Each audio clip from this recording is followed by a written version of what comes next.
Almusal kami ng asawa ko. Ayan yung asawa ko. Almusal siya. Öppna ljusflaska och dricker ljus till frukost. Yeah. Norwegian na siya. Ja. So, almusal. Ayan yung favorite niya na juice. Ayan yung pagkain niya. Bread, tapos egg. At ito parang ano to yung tamban na maliliit. Anxious tawagin. Ayan. Ito naman yung sa akin. Ito yung pagkain ko.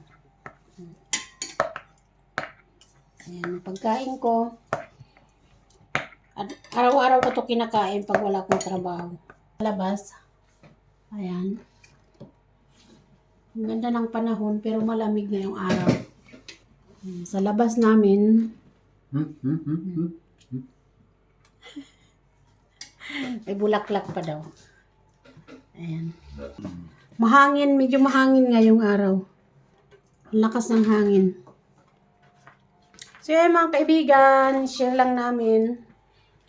Yung asawa ko, alas 10 dito sa amin, umaga. Ito lang yung almusal namin dito, kada umaga. Ano lang, simple lang. Kain tayo.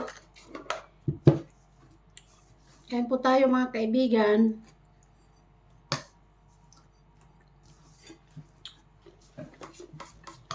Maraming salamat sa aking mga subscriber, sa aking mga viewers. Thank you po sa inyo. Please subscribe po sa aking YouTube channel and share and like.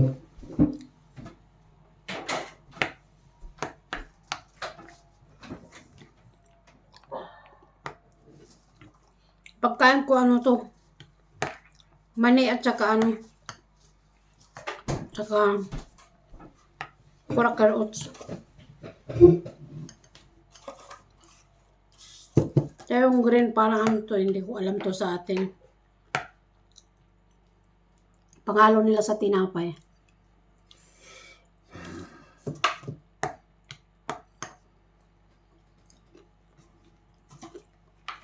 Maraming salamat po sa inyo. Yung aking maninin.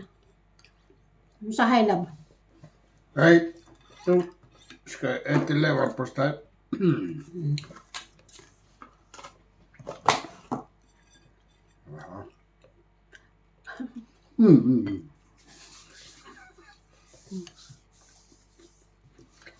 Asawa ko pala mag-ano ngayon siya.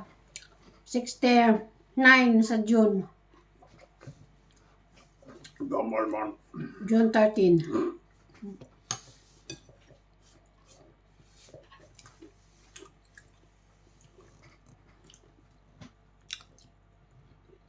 $15 years ang gap namin.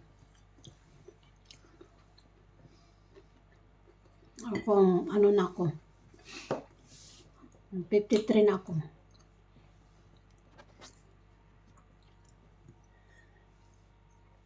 Maraming salamat sa inyo. Thank you for watching. Shoutout sa aking mga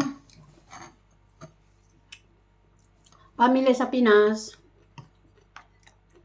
Lahat-lahat sa mga kasi OFW ko. Shoutout sa inyo.